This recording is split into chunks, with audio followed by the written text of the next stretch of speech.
And that's exactly. Okay. Sorry about that. That's okay.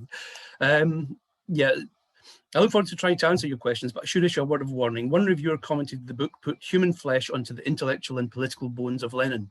And that's exactly what I was attempting to do, to focus on Lenin the man, rather than the political philosopher or the Marxian economist. So if anyone has questions on either of these aspects of the man, you may find my answers will be less than complete. What I'd like to do over the next 40 minutes or so is give you a flavour of the book and show you examples of some of the new archival discoveries it contains, and there are quite a few.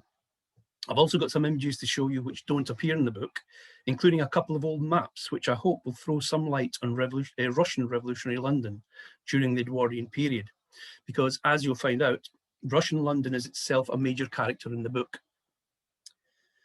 But by way of introduction, and before I go on to talk about the archival sources that I've used in the book, I'd like to say a few brief words about my own educational background and show you one particular document from my personal archive, which may be of interest to some. Back in the early 1980s, having completed my Russian studies at the University of Glasgow, change the view. I set about trying to find a job which would allow me to use my degree. Among the numerous letters I sent off was one to what was then known as the GB USSR Association, now the GB Russia Society. Shortly afterwards, I was honoured and somewhat flattered to receive a response from the office of the Honorary President of the Association himself. And if I can manage it, I'll try to show it to you now.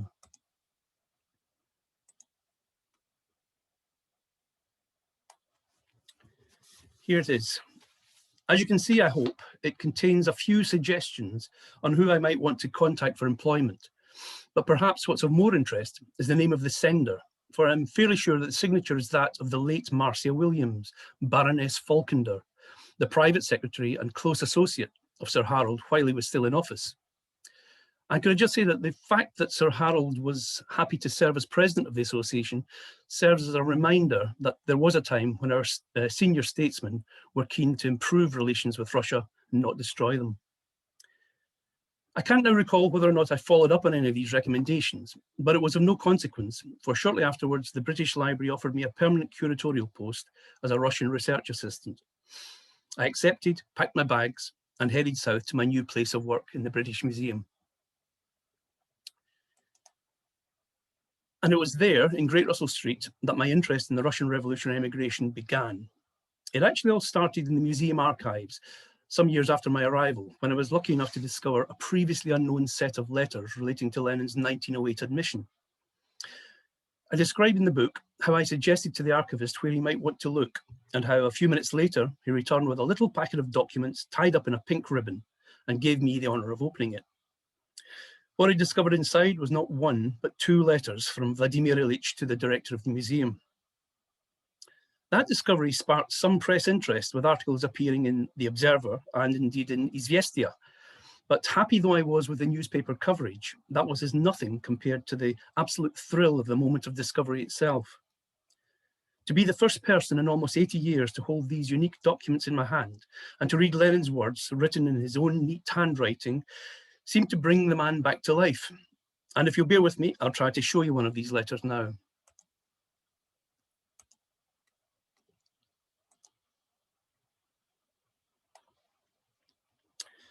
So this is the original photograph of one of these historical documents as supplied to me by the museum's reprographic section way back then. Again, I'm not sure how legible it will be, so let me read some of it to you. To the director of the British Museum, I am writer by profession. I have sent to the British Museum from Geneva, where I am usually living, 2 of my Russian books. My pen name is Ilin. I came now in London in order to study comparatively new English and new German philosophy. I enclose a written recommendation from a London householder, and I should be very much obliged if you would give me admission ticket to the reading room of the British Museum.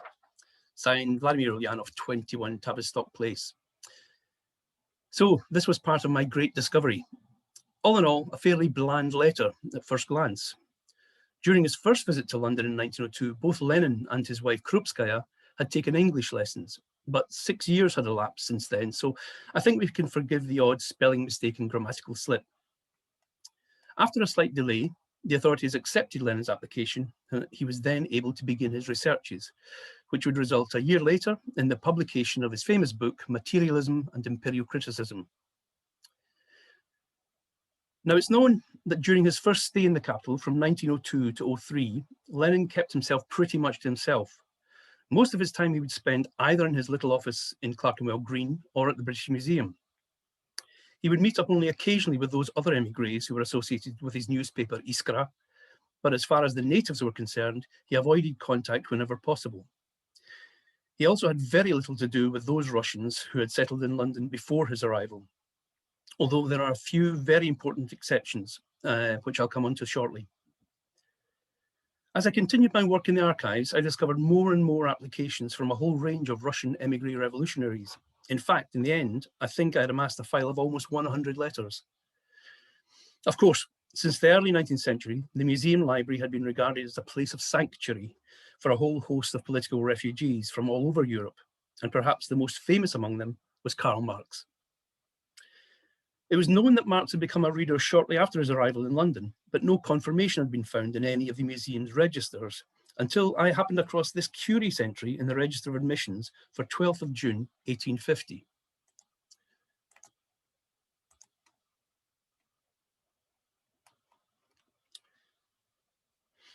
I don't know if you can make out the entry in the fourth line down, but the original name is actually for a Dr. Charles Mars, as in the planet. You can see that at some later date, the surname has been amended with the final S scored through and replaced with an X. Unfortunately, this error in transcription, which was probably due to Marx's notoriously illegible handwriting, was also carried over into the index to the register, and it's possibly for this very simple reason that the record of Marx's historical arrival in the reading room had remained undiscovered. Now, further along that line, after his Soho address, you may see the name of a Dr. William Plate, who served as Marx's referee in his first admission. Unfortunately, we must press on, so I won't say any more about the fascinating but ultimately tragic life of this gentle man. I did publish a paper on it a number of years back, and I can pass on details to anyone who might be interested. But for now, let's return to Edwardian London.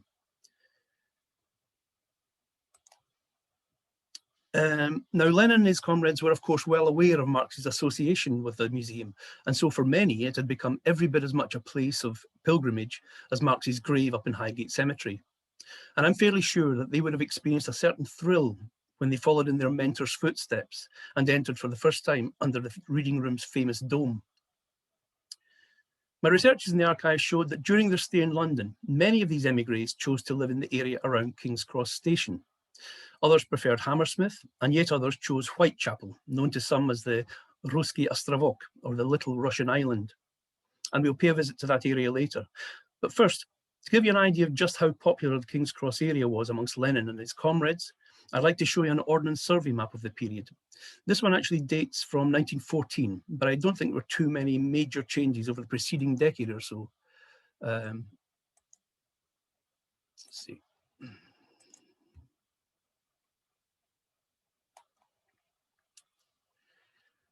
Now, I hope that's clear enough. First, let me show you the location of Lenin's flat during his stay in 1908. Let me see.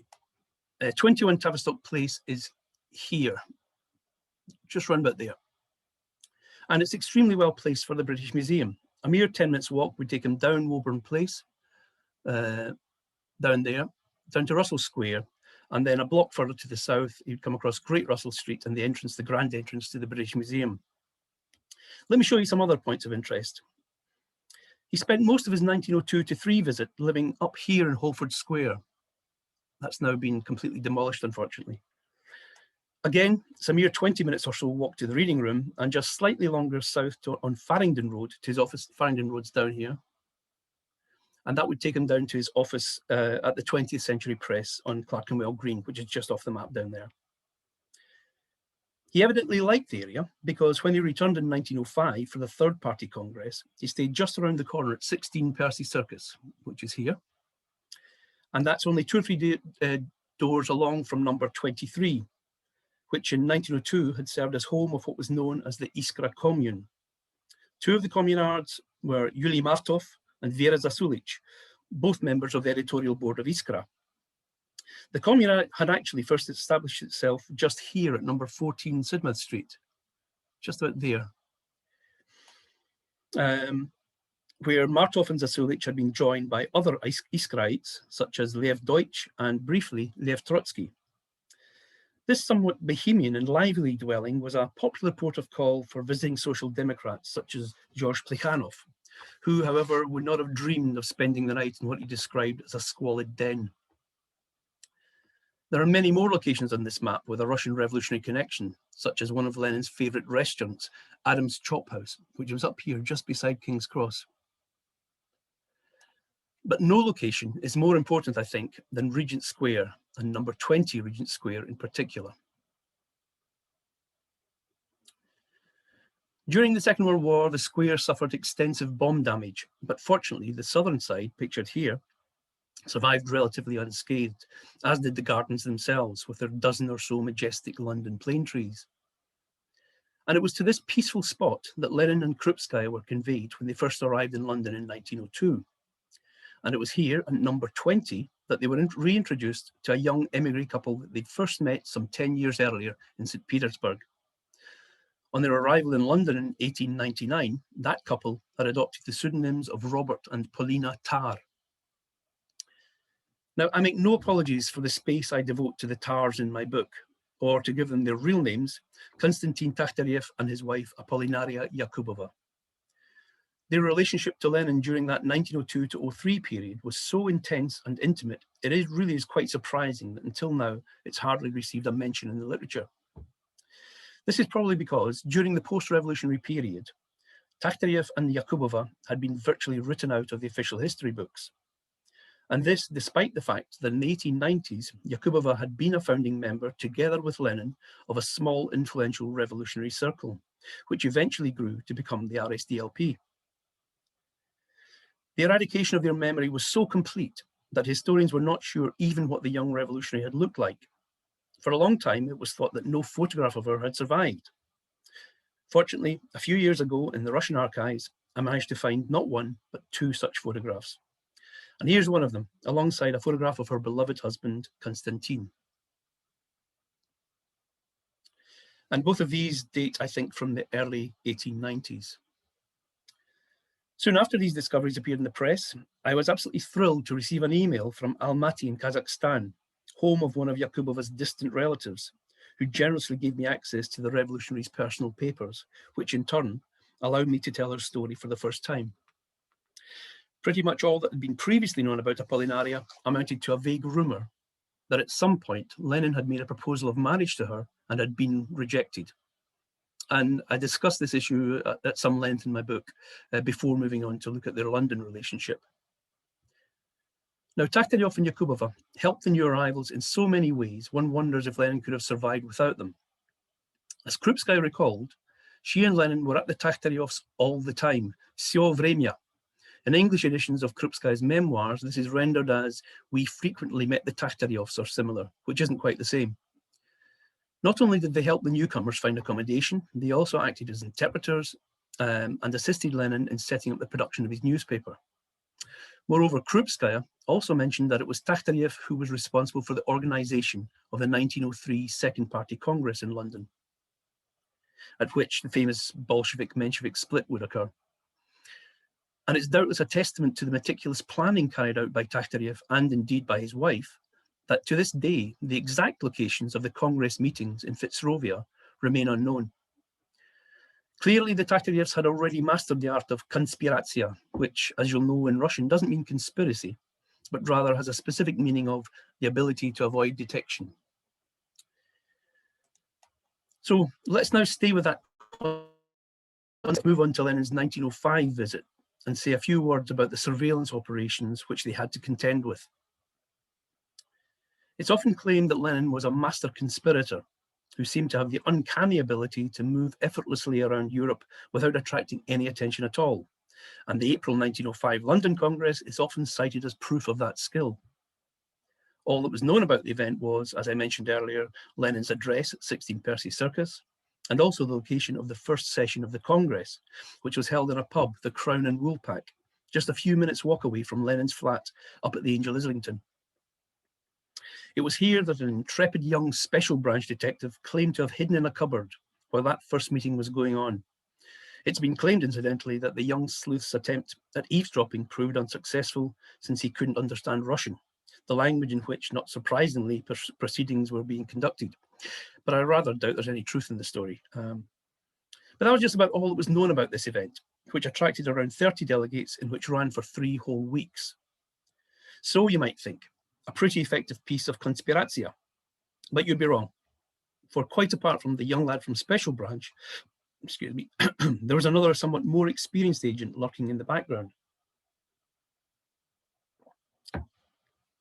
This agent would later report to his masters in Paris that on the very morning of that first session, an unidentified man was spotted leaving the home of a well-known Russian revolutionary out in Hammersmith. That man had been tailed all the way to the Angel, and there at the door of the Crown and Woolpack had been admitted to an upstairs room by 2 London emigres who were standing guard. From that day on, the agent filed a meticulous series of reports covering the movements of the revolutionaries over the entire period, and not only pinpointed the 5 separate locations where the sessions took place, but also managed to find out the addresses of almost all of the participants. This individual was a Frenchman who rejoiced in the delightful name of Monsieur Farce, Monsieur Jean-Edgar Farce, who for several years already had served as the Russian secret police's man in London. Now here we have an artistic representation of one of the Congress sessions that Farce documented. Let me try and bring it up.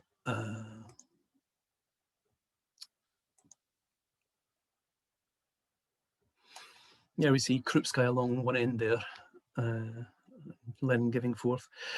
Now, the artist may well have based this illustration on that first session at the Crown and Woolpack, but I'd like to think that it's a representation of one of the later sessions, which took place on May Day in a pub called the Hare and Hounds, which is situated just past Islington Town Hall on Upper Street. And although it has undergone a series of name changes, that pub can still be easily identified by the frieze on the second floor facade, depicting a beleaguered hare pursued by a pack of threatening hunting dogs. And here's a photograph I took a year or so ago.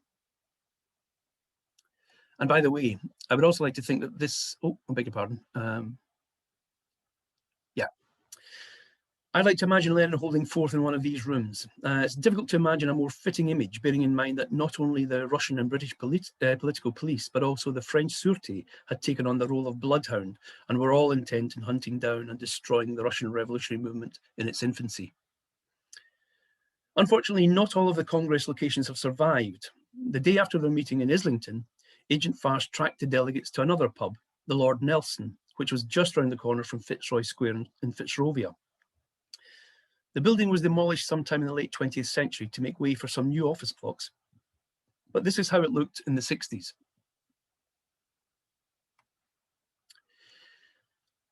And by the way, I'd also like to think that this same pub may also have served as one of the locations that Takhtarev had found for the 1903 Congress, but that is mere conjecture at this point.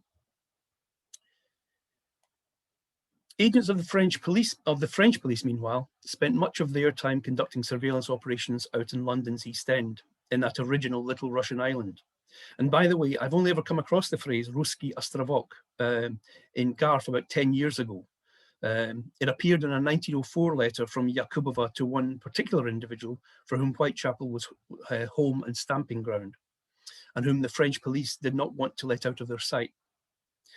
So far, we haven't paid a visit out there, and it's important we do, because Lenin was a frequent visitor and was very well acquainted with the individual in question. The archives of the Sûreté Générale in Paris contain a series of amazing reports compiled by one of their London agents in early 1902, in which the Whitechapel group was described as one of the main Russian political emigre associations in England, and in which the startling claim was made that a little library in the heart of the East End was the rallying centre of the Russian revolutionary movement in London. Moreover, the manager of that library was deemed to be one of the most influential members of the Revolutionary Party here. The agent had in mind Alexei Lvovich Teplov, a radical revolutionary who in Paris in 1890 had been arrested during the so-called Paris bomb plot, an affair which had been orchestrated by an agent provocateur in the employ of the Foreign Agency of the Russian police. As a result, Tieplov was obliged to spend a few years in a French prison before moving to London and apparently turning over a new leaf. The French, however, were not convinced and kept him under surveillance for years to come. Moreover, they shared their suspicions with Scotland Yard, who were happy to share in the surveillance.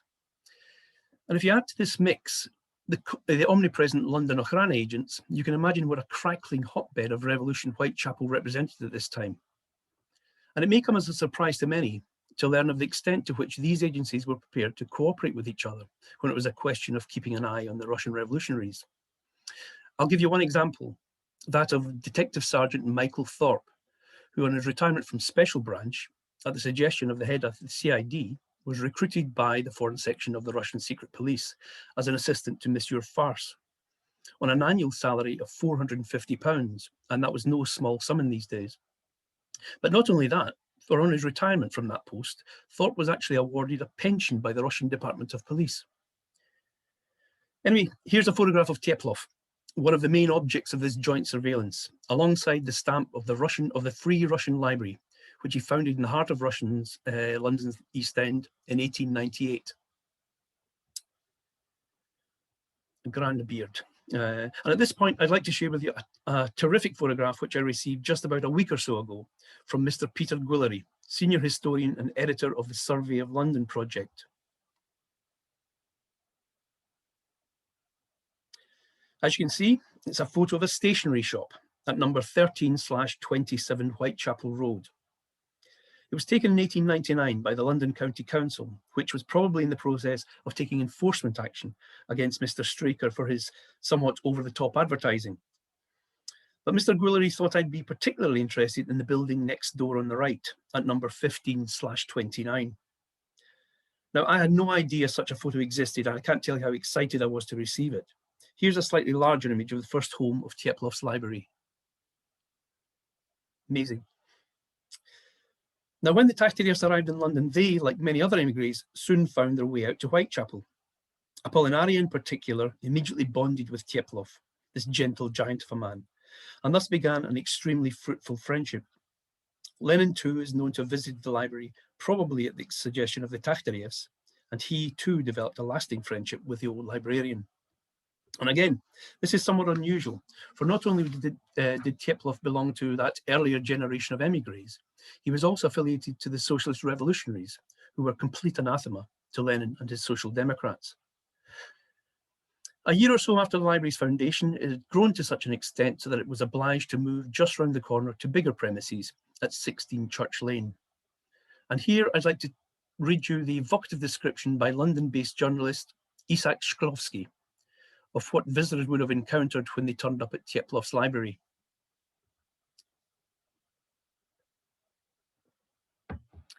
They arrived at a rickety-looking house, the wall of which was bellying out. Above the door hung a blue notice board with the sign, Russian Odessan Restaurant, which also carried an inscription in Yiddish to the effect that the food was kosher. Below this sign was another, which read, Besplatnaya Ruskaya Biblioteka. The entrance was anything but inviting. The visitors had to grope their way along a dark corridor which stank of cabbage and fried fish. Then they had to climb a staircase which presented a dangerous ascent. Not only had someone poured dishwater down it, but many of the banisters were missing, taken no doubt by the poor to feed their stoves during the bitterly cold nights. On each landing were doors giving onto filthy little workshops inhabited by cobblers and tailors. The library itself made a disheartening impression. Everything carried the imprint of desperate poverty, or rather destitution.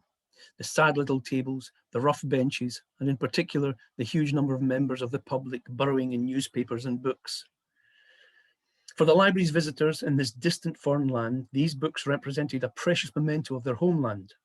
These poor unfortunates, driven from the ghetto by extreme poverty and sometimes by terrible bloody catastrophe, lived and breathed the memory of their homeland and cherished its language. A door led from the large room into a smaller one, and there, crouched behind a little table, a young red-haired lad with a delicate and sickly countenance sat engrossed in his book-binding. There too they found the librarian, a tall, broad-shouldered man with a huge black beard who carried an air of absolute authority over both rooms. Amidst all these stunted, sickly sons of the ghetto, he appeared as a colossus. Teplov and his free library were indeed at the very heart of Russian London, but he would soon branch out and, with Yakubova's help, would set up a society which offered a series of lectures to the local inhabitants. These events, which took place in a venue perhaps aptly called Liberty Hall, soon became extremely popular and began to attract a wide variety of lecturers, including Lev Trotsky and Vladimir Ilyich himself, who in late November 1902 delivered a lecture on the programme and tactics of the socialist revolutionaries. Now, Konstantin Taktaryov was present that evening and recalled that the hall was packed to capacity and that it felt like a sauna inside. Lenin's impassioned lecture lasted for 2 whole hours, during which time he never paused and never once looked at the faces in the audience, focusing instead on a point high up in the wall at the opposite end of the hall. At the end, soaked in sweat, he rushed off to get a drink. Later, on their way home from Whitechapel to King's Cross, Taktaryov queried him on his unique style of delivery and asked why he never looked at his audience. Well, Vladimir Ilyich replied, that's just in case the expression on their faces spoils my mood and breaks my train of thought. I always deliberately try not to look at my audience so that I'm not prevented from properly presenting my thoughts. I'd now like to show you a map of the Whitechapel area. This is another Ordnance Survey one dating from 1914, I believe.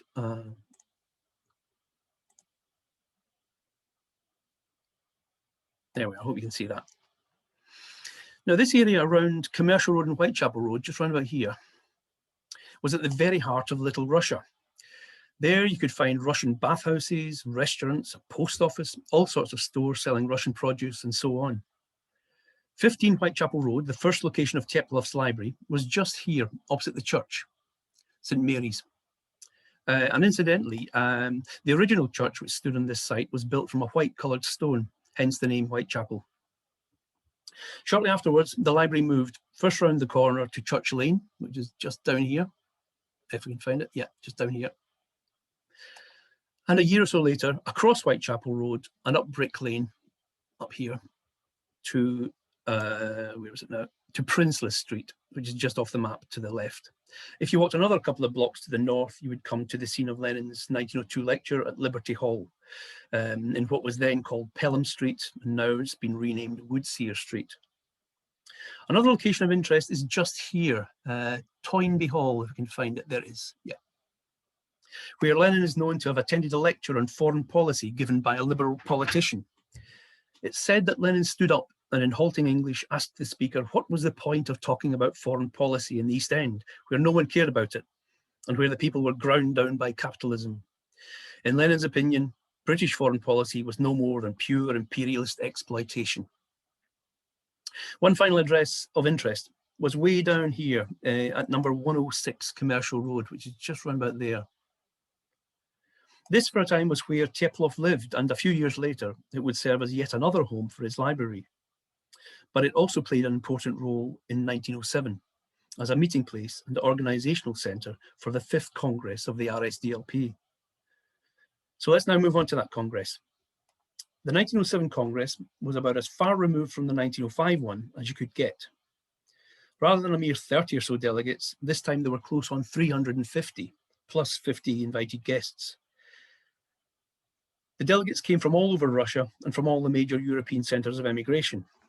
The original intention had been to hold the Congress in Copenhagen, but at the last minute they'd been refused permission by the Danish authorities, and so were obliged quickly to seek out another venue. When the delegates eventually started to arrive in London in mid-May, they were met by a press pack, and it was pretty clear from the start that there was little chance of their proceedings being conducted in secrecy this time. Having said that, on the very day of their arrival, a large number of the delegates, including Trotsky, almost succeeded in throwing the press pack off their tracks. It's only thanks to the efforts of one lone reporter from the Daily Chronicle that we now know where many of the new arrivals spent their first few days in the capital. It was in Brookmill Road in Deptford, in a London County Council lodging house named Carrington House. Interestingly, Carrington House is situated no more than a stone's throw from the Royal Dockyards, where some 200 years earlier, Tsar Peter the Great had spent 3 months learning the art of shipbuilding. Now here's a photograph of the block which I took recently. This rather unprepossessing building has been converted into flats and now bears the somewhat flattering name of Meerton Mansions. But looks can be deceptive, for the building had only been constructed a few years before the revolutionaries took up their temporary residence. And they, in fact, were reported to be surprised at the cheapness and excellence of the accommodation. This, it should be said, was in stark contrast to the opinion of Joseph Stalin and others, who had the misfortune to be billeted for their first few days in another such LCC lodging house in the East End. Stalin, in fact, was so appalled at the squalid conditions that he and others demanded successfully to be rehoused. A few days later, the Congress proper got underway, and I do apologise for the poor quality of this slide, which was taken from a digital version of the Daily Mail. As you can see, at least I hope, the press reporters and photographers were out in force and pestered the delegates mercilessly on a daily basis outside the Congress, which was held somewhat oddly in a church on Southgate Road in North London. Obviously, such a choice of location made commuting from Deptford out of the question, and in fact, even getting there from the hostel in East London would have been difficult and time-consuming. But what was rather curious about this whole setup was that, despite the massive press presence, no one seemed to know where this huge delegation was actually living. It's not too easy to find accommodation in London at the best of times, but how do you house over 300 individuals at short notice? Moreover, the Copenhagen fiasco had severely impacted party finances, so they had to find somewhere that was both cheap and as near as possible to the Congress venue to save on time and, more importantly, money. And I'm fairly sure that I have now managed to track down that place, and I'd like to show it here on another map, but this one dates from the 1890s.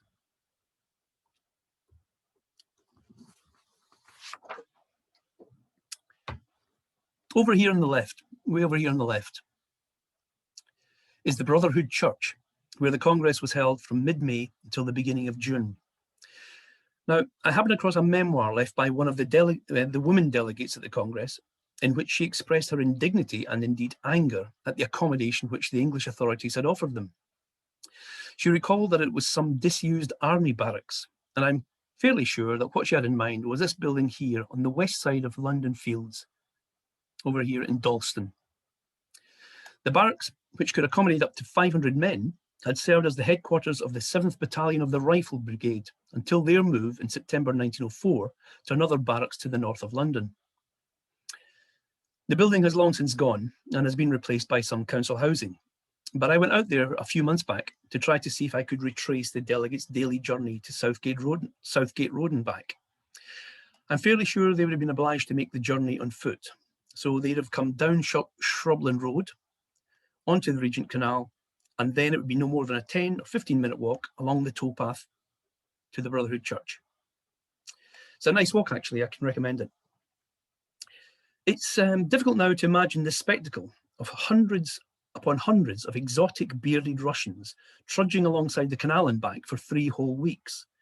Goodness only knows what the local residents must have made of it. But as I say, there appears to be no mention of it in any press report that I've come across.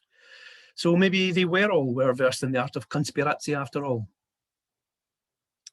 An excellent source of information on Lenin's movements during and immediately after the 1907 Congress is the memoir of the Congress stenographer, a certain Karzhansky, who, once proceedings had ended, had the honour of spending a week together with Lenin working on the transcription and editing of the latter's Congress contributions.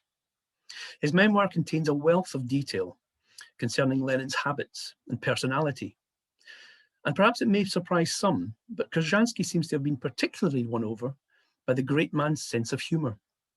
And as an illustration, I'd like you to read a brief extract from the book. Each morning, having finished breakfast, they would climb up to Lenin's room on the first floor to begin work. It was a modest, spotlessly clean little room with 2 windows looking out onto a tiny, well-maintained courtyard and beyond onto factory chimneys and a misty, smoke-filled London morning sky. Unfortunately, Lenin and his stenographer would soon discover that their work would not always be plain sailing, brought about more often than not by the latter's incorrect transcriptions. I should point out that Karzhansky had volunteered his services and was by no means a qualified stenographer. One such error gave cause for great merriment and demonstrated that Lenin was not always the deadly serious and driven individual as he's often portrayed. On reading through Karzhansky's record of his speeches to Congress during the third day's proceedings, Lenin was surprised to discover he'd referred at one point in his delivery to a powerless duck. "A duck," he exclaimed. "What nonsense! I didn't say anything about a duck. That makes no sense whatsoever." Well, you must have said something like it, I weakly attempted to defend myself. Lenin frowned and busied himself by consulting his own notes and comparing them with the transcribed version while pacing up and down. Until suddenly I was deafened by a peal of laughter. He was seized by the kind of laughter which is too strong to resist and which takes over your entire body from head to toe. A happy, loud, full and unconstrained laughter which can only end in tears. He tried to speak, but could only wave his arm helplessly. The laughter prevented him from uttering even one word. It transpired that Karzhansky had simply omitted one vowel in his transcription, and that his powerless duck, his besilnaya utka, should in fact have read a weak subterfuge, besilnaya uviertka. Eventually, the Bolshevik leader regained his composure, and the two returned to their work. So there we have it, a rarely commented on aspect of Lenin's personality. Now, if we can just bring back the original map of Whitechapel, I'll say a few words about Lenin's final visit to London. Let's see. There we have it. And while we have this map in front of us, let me just point out the location of Stalin's initial accommodation. It was up here just off Whitechapel Road in Roton House, just up there. Now, in October 1911, Lenin had embarked on a tour of Europe, delivering a lecture entitled Stolypin and Revolution. And one of his final ports of call was at the New King's Hall on Commercial Road on the 11th of November. This huge hall had housed some of the first lectures organised by Teplov and Yakubova back in 1902. But a few years later, it had been converted into a 200-seat cinema. And here it is down here. You can just see it there. Just across the way, in fact, from number 106 Commercial Road. It's long since been demolished, but here's an old photo I managed to dig out. Sadly, absolutely nothing is known about Lenin's lecture. To the best of my knowledge, there were no reviews, and so we are completely in the dark as to how it was received and how many were present. Almost all that's known about this brief visit is that Lenin called again into the British Museum and there encountered an old comrade, the German socialist Max Beer. By the end of the month, he was already back with Krupskaya in Paris. So, Lenin had arrived in Britain for the first time in 1902, and now, 9 years later, had left never to return. One cannot help but wonder what impressions the country and its capital had made on him over these years. Of course, long before his arrival, he'd formed firm opinions on the inequities of such bourgeois capitalist conurbations as London. The yawning divide between rich and poor, between the haves and have-nots, the two nations that he brought to the attention of Trotsky and others. These views were hardly going to change now that he'd personally experienced the hardships of city life. Quite the reverse. His stay had merely served to reinforce these pre-existing beliefs. Max Beer would later make an interesting and perhaps appropriate comparison. To him, Lenin was a socialist Peter the Great, one who took from Western learning just as much as he needed for the transformation of Russia. And though living and studying for years in Central and Western Europe and admiring much of what he found there, his heart and his spirit remained in his Russian homeland in the midst of its workers and peasants. Now, just to finish off, there's been much discussion lately on the removal and destruction of monuments and plaques to certain individuals who have been deemed to be undeserving of such memorials. And on that subject, I'd like to leave you with two slides. The first image appeared on the front page of the Morning Star on the 3rd of August, 1968. And I'm most grateful to the Star for giving me permission to reproduce this striking photograph in my book. The gentleman pictured is a Mr. Nick Lisi, a demolition worker, and the house is none other than number 16 Percy Circus.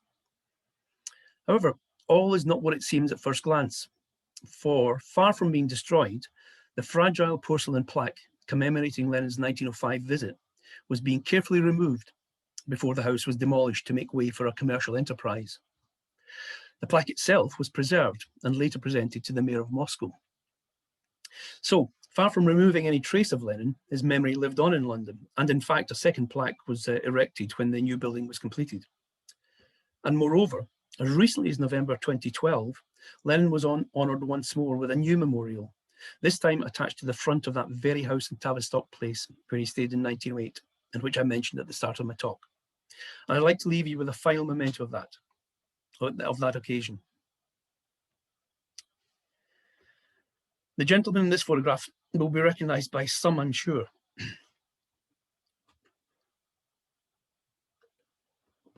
Pardon me. He's none other than the wonderful Professor Bill Fishman, former member of staff at my own college, Queen Mary. As those lucky enough to have experienced one of his East End tours will confirm, Bill was a veritable and literal walking encyclopedia of Russian revolutionary London. He was a man who could really bring the Russian Revolution to life. Sadly, he passed away at the age of 94, just a few years after this photograph was taken. Fortunately, others, such as in particular David Rosenberg and more recently Sean Mitchell, have stepped in to take over Bill's role of revolutionary guide. And while we have such inspiring individuals in our midst, I think it's safe to say that in London at least, Lenin and the revolution will continue to live on. For my part, I hope that if you haven't read my book yet, you'll manage to get hold of a copy, and that, fingers crossed, you might agree with the reviewer who wrote that 150 years after Lenin's birth, the spark that lit the revolution does something to bring the man back to life. If you reach the same conclusion, then I'll consider my work in the book to have been well worth it. I'd like to stop there and thank you for your attention. I'd be happy to answer some questions now, but I'll also leave my email address up for a few seconds in case anyone would like to contact me directly. Thanks.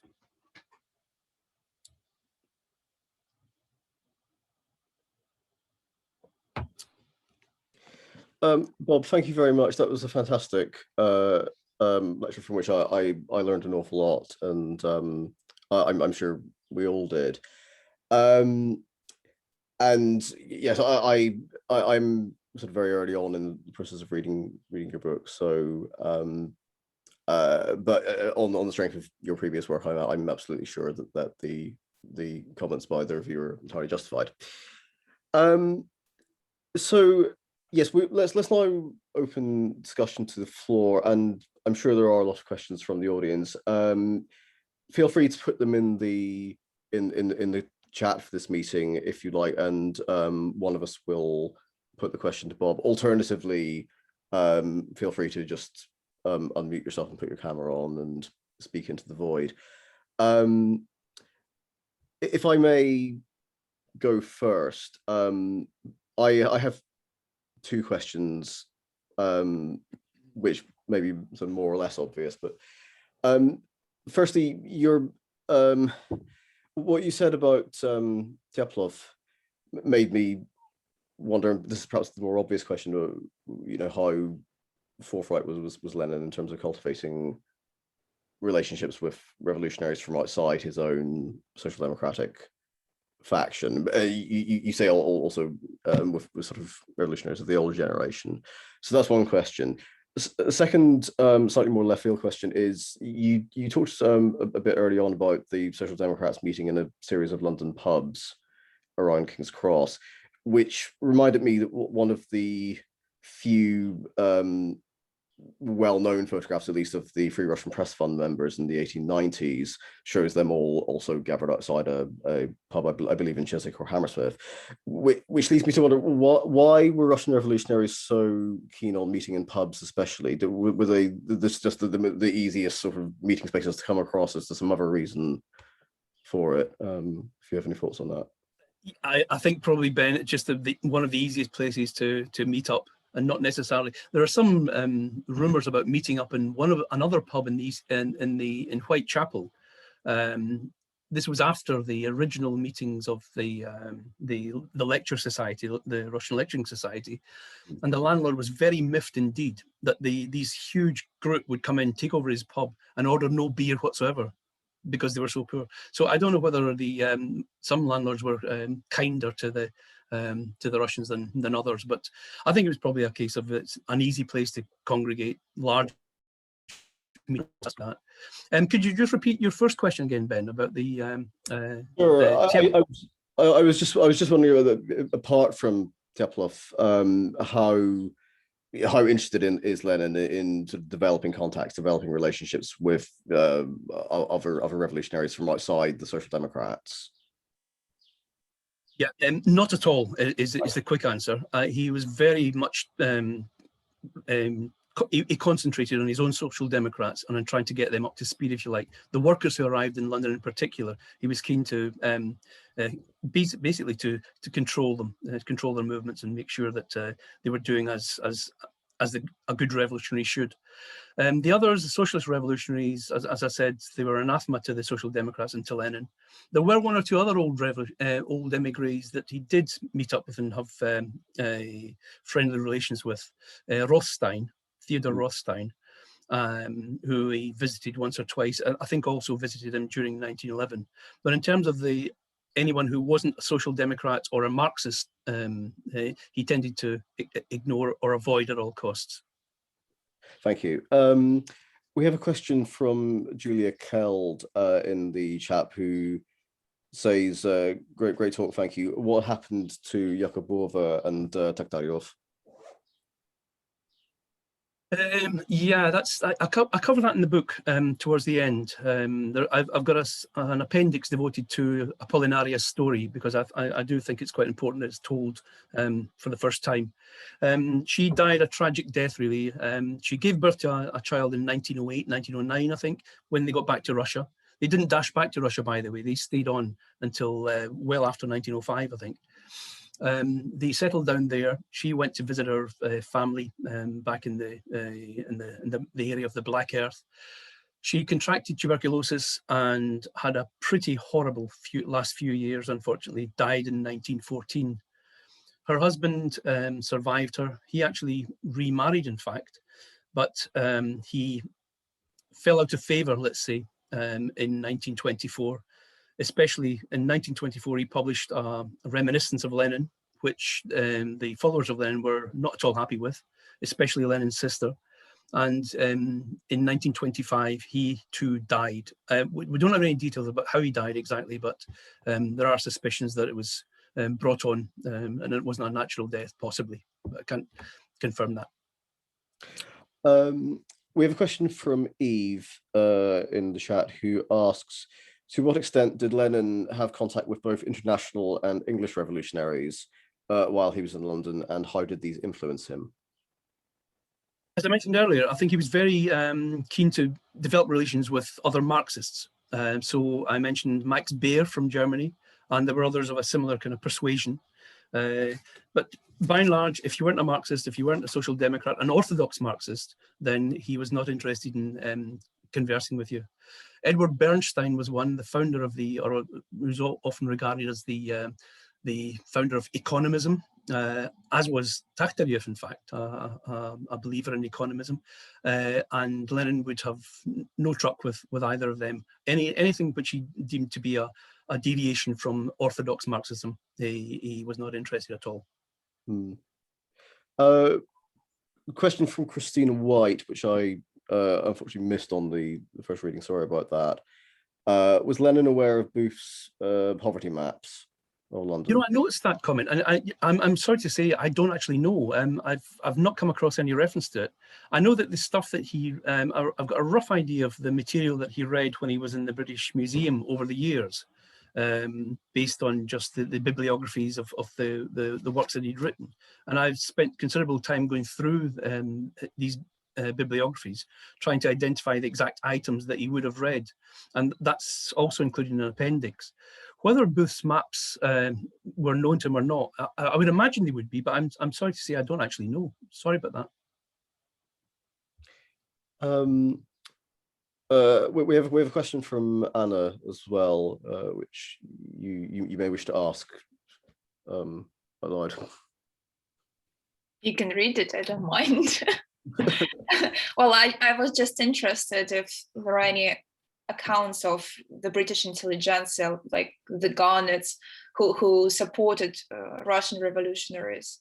Have they mentioned them? Have they interacted with them somehow? Oh, sure. Not with Lenin and not with the Social Democrats, as far as I'm aware. I mean, Русский Островок, this exact place in Whitechapel area. Oh yes, yes. Well, actually, there's some really interesting stuff about the visits of English intelligentsia and others to the Free Russian Library. There are a number of letters kept by Teplov in his archive out in Garth, in the State Archive, which are letters from individual English citizens who are applying for admission to his library, either to learn Russian or to read Russian books or to take them out. One such was Constance Garnett, who actually has there's a series of correspondence between Garnett and Teplov.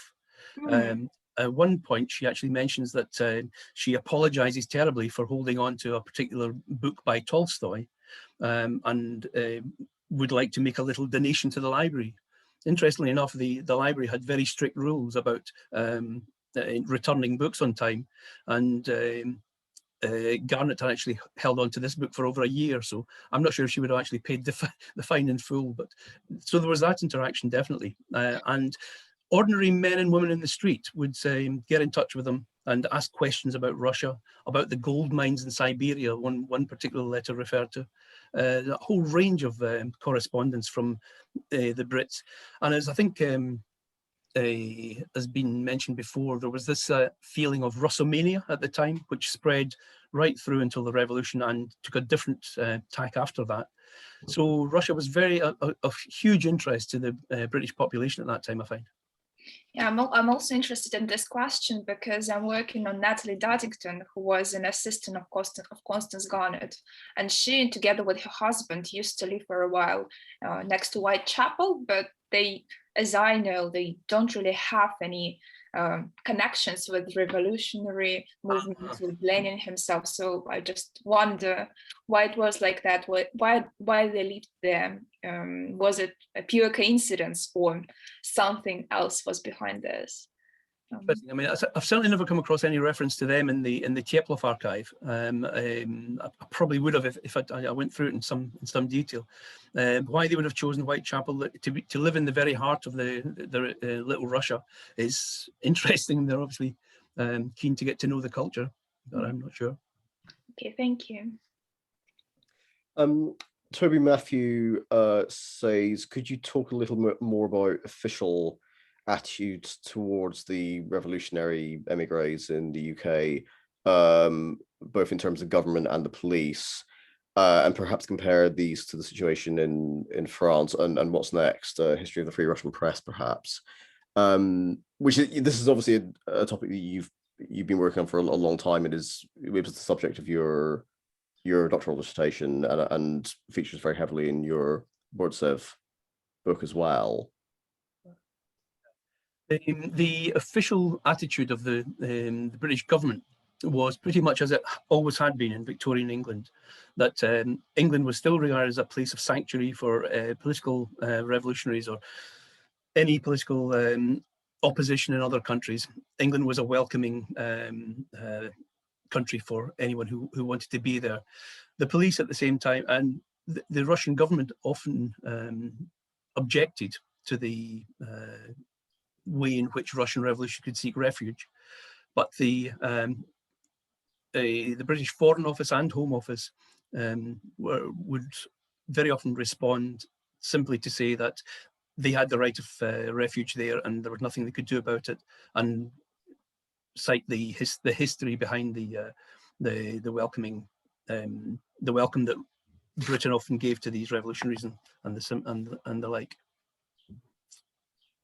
I mean, if I might jump in on that as well, it is worth saying that for quite a long time, certainly up until the period immediately preceding the Anglo-Russian Entente of 1907, Russian officials, and in particular people like Khodorkovsky, often interpret that diffident attitude as evidence that the British authorities are sort of secretly indulging the emigre revolutionaries, and are actually quite happy to have them there because the kind of propaganda campaigns that they carry on incite public opinion against the Russian government and convince British people to pay ever higher taxes or for the army and the navy and that kind of thing. And I think it is, I don't know, Bob, if you would agree with this, but it's generally the case that Russian officials dramatically overstate the level of below the surface cooperation between the emigres and the authorities. I would certainly agree with that 100%, Ben. And not only the Russian revolutionaries, you can see that at play in the ranks of the CID. There's no question that Chief Inspector Melville would. He was a notorious.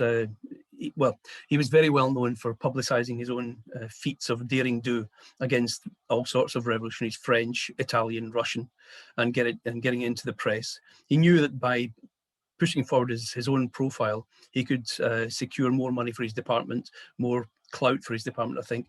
And that wasn't so much different between what the CID were doing or what Scotland Yard were doing and what the Ochrana were doing, in fact, in the person of Rachkovsky. Yeah, there's a very, very interesting chapter in your Burtsev book, which goes into a lot of detail about Melville's personal role in the 1897-1898 prosecution, and you show it to be even sort of more prominent than was hitherto known. Nick asks, are there any moments when Lenin encountered anything like the phenomenon of slumming while in London?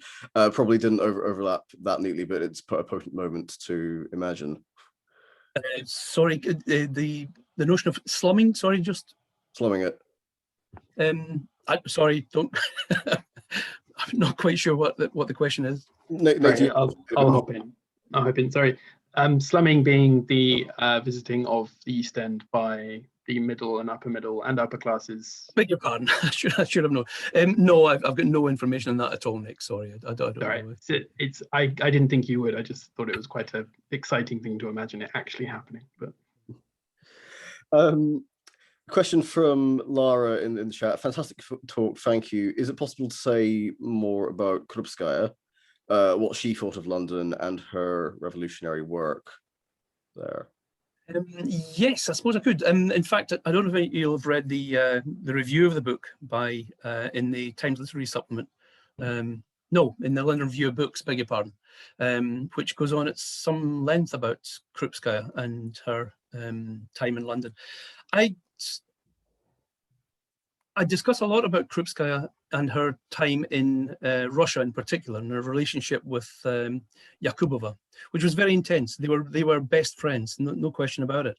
And so the development or the disintegration of that relationship from the time of their exile to their arrival in London is a fascinating thing to follow.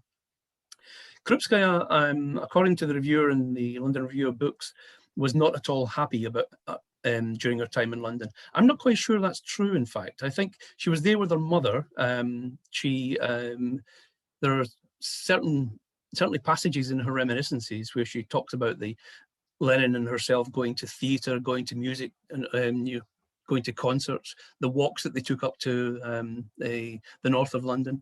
So I wouldn't say, I'm not 100% sure that she had an unhappy time in London. So that's about all I can say really about her time. She was always somebody who was in the background, never, interestingly enough, never joined the British Museum Library. There was also some kind of hints that she may not have played as central a role in the running of Iskra, as has often been thought. Again, there's some reminiscences that Yakubova played a fairly important role with Lenin in Clerkenwell Green and the production of Iskra. So there's still a lot to be done on Krupskaya.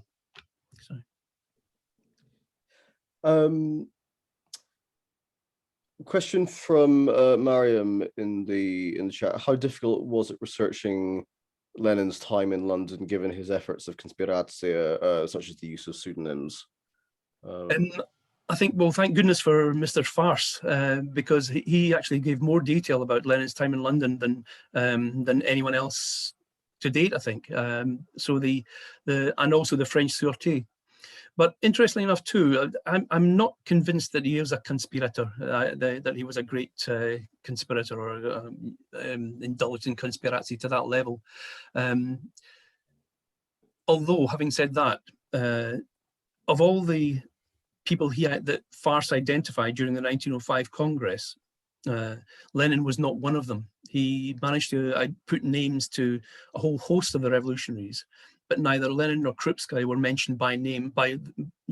He had his name. He knew he was called Ulyanov. He knew that Krupskaya was Krupskaya, and the Russian secret police handed out photo albums of known revolutionaries to all their agents.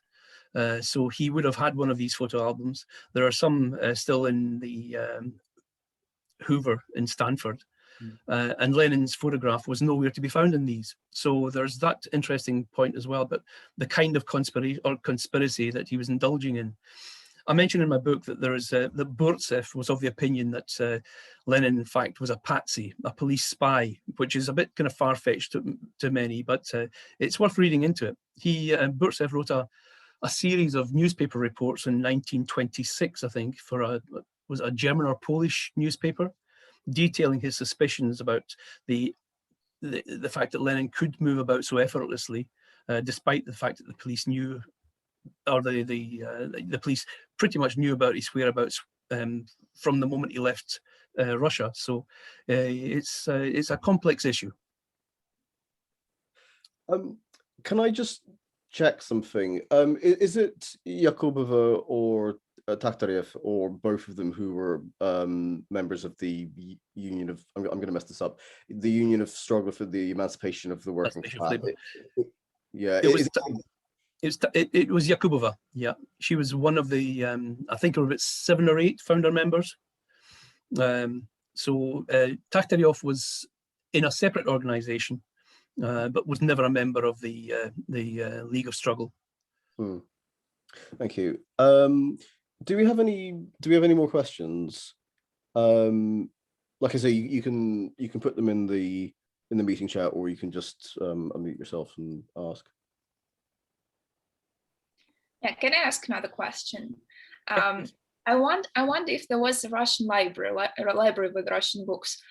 Did these Russian immigrants, did they try to promote Russian literature somehow, in a way that, I don't know, have they made any translations, or just to propagate their revolutionary ideas through the literature as well?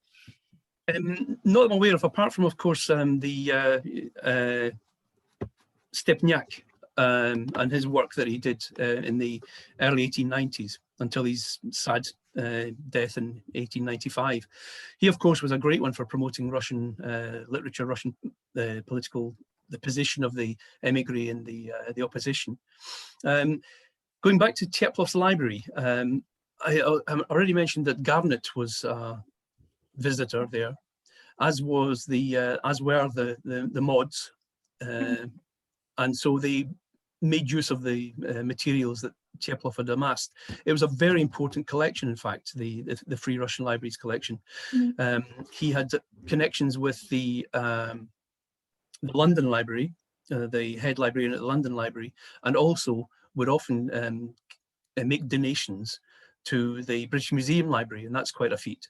So that shows you something about the importance of the library and the stretch it had and the breadth of interest that it generated amongst the English population at that time. That's all I can say about that, sorry. Yeah. On Anna's question, I guess the only other one that springs to mind is Kropotkin, who, I mean, he did, because he published that essay. Well, it was a series of lectures that he turned into a book called Russian Literature, Ideals and Realities, or Ideals and Realities in Russian Literature. I forget the exact formulation. And it was based on a lecture he gave in the United States, I think, in 1904, 1905. But I don't think he was interested in the literary medium in the way that Krepchinsky was. I think he was just aware that it was something that Western audiences would pay to hear about. We have a question from Veronica. Can you say a few words about the use of the British Museum Library by Lenin and other revolutionaries? I mean, you did touch upon that, but if there's anything else you want to say. Yes, well, I mean, it's the British Museum Library was a frequently visited by Russians from about 1850, in fact, from the time of, gosh, my mind's seizing up now, Herzen and his associates, all the way through to, well, to the revolution and beyond, in fact. Of the 100 or so applications I came across, not all of them were from revolutionaries. A lot of them were from Russian academics who would also use the library. And the interesting thing about these, that's my research is into the indexes of the reader admissions, is that it also gives you the referees, very often gives you the referees who help them gain admission, and also their addresses. So you get these recurring names of people who acted as a referee. Stepniak was a great one. He seemed to admit about a 10 or up to 10, I think, other revolutionaries, some of them using pseudonyms. There was also Harry Quelch was often acted as a referee for Russian revolutionaries as they arrived, and that was more of kind of Lenin's Social Democrats, obviously. So yeah, there was I could talk about the British Library and Russians for the rest of the evening, but not very fluently, unfortunately. I need to actually have some notes in front of me. So that's about all I can say for the time being. Marianne's question in the chat is also on this note, following off on the last question, do we have a list of the books that Lenin read at the BL? Yes, there's an appendix in the book which details not only all the books that I cross-referenced with his major works that we know that he used, or we know that materialism and imperial criticism, all the books that he used for that, or at least the vast majority, were from the British Museum. He also wrote a number of smaller pamphlets and so on while he was there in 1902 to 03.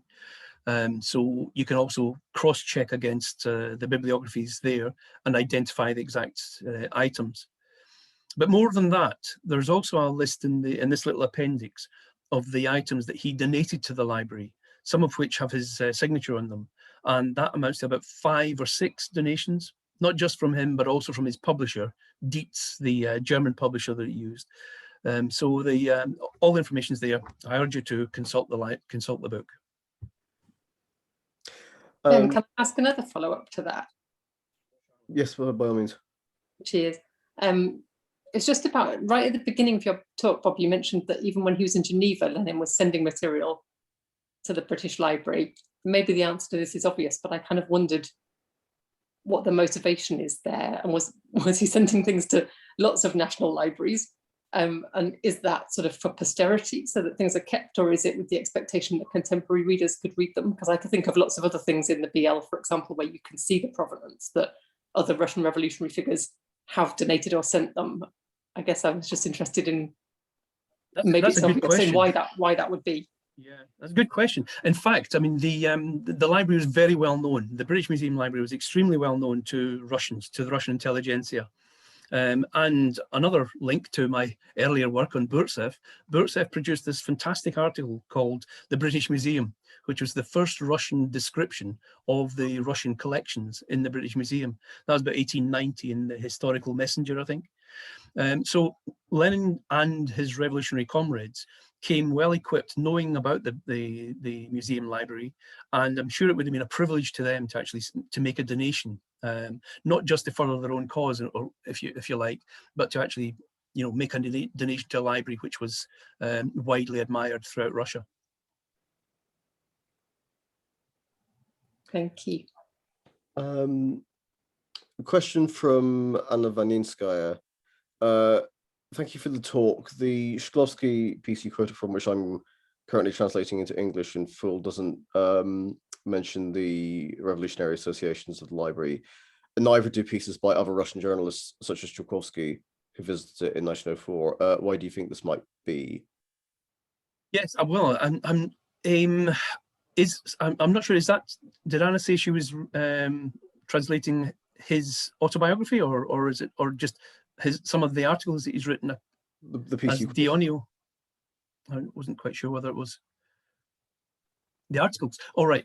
Yes, I mean, I think because the articles were written for particular Russian newspapers. He wouldn't want to associate with any political party, I suppose. That'd be my immediate reaction, Anna.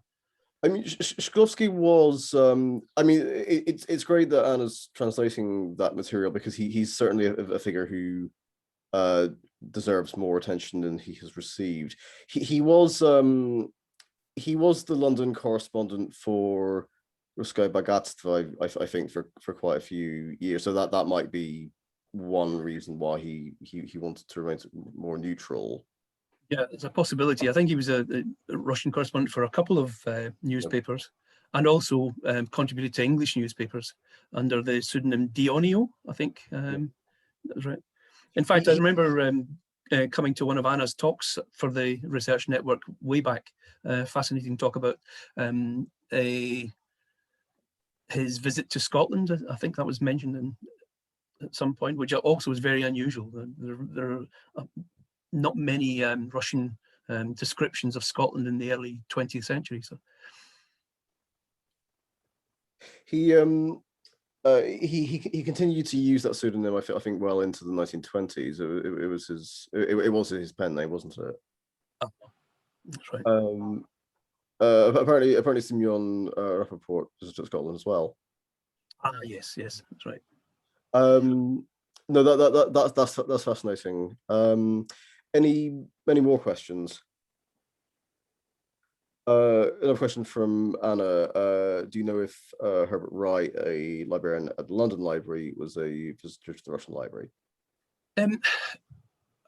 Herbert doesn't ring a bell. What's the other?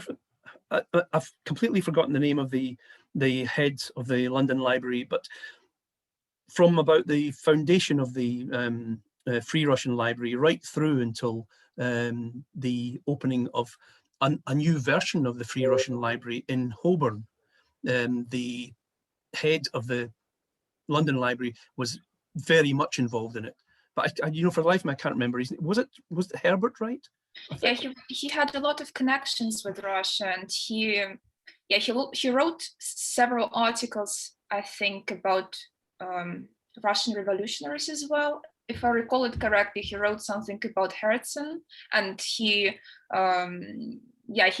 definitely had some connections with Vladimir Cheretkov, and with Olma Mod. That's why I'm asking, because he tried to promote Russian literature, particularly Tolstoy in Britain. So I thought maybe he also had some connections. I wrote a piece on the Free Russian Library some time ago, and I go into some detail about Hagberg Wright. That's his name, wasn't it? Yes, Hagberg. Of course. Yes, I misspelled. Thank you. That's right. So I go into some detail about that, Anna, in one of my earlier articles on the Free Russian Library, and describe the role that he played and his friendship with Teplov as well. So I can pass that on to you if you're. Oh, that would be lovely. Thank you. Any more questions, comments, contributions? One from Julia has just appeared. Shklovsky is an interesting figure and deserves a special talk. Does anybody know where he was buried?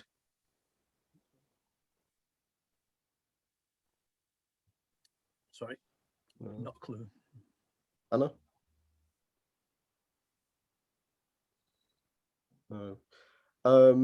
Well, perhaps we can find out at some point in the future. I agree that a talk on Shklovsky would be really interesting, because we could all stand to know a bit more about him, I suspect.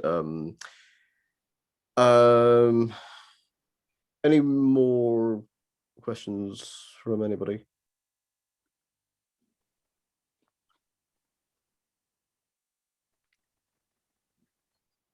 I'm sorry some of my answers weren't as full as they could have been. If anybody wants to follow up on them, I'll be more than happy to answer by email once I can dig out my my files and so on. I think if there aren't any more questions, I think I'm going to stop the recording there, because we've gone for almost an hour and a half. One more from Nina Kruglikova. Anything on Lenin and Kerensky? I think he visited at a later date. I don't know if Kerensky's earlier visits, but after I mean, obviously he was here after the revolution, but I'm not sure, did he visit London or the UK prior to the revolution?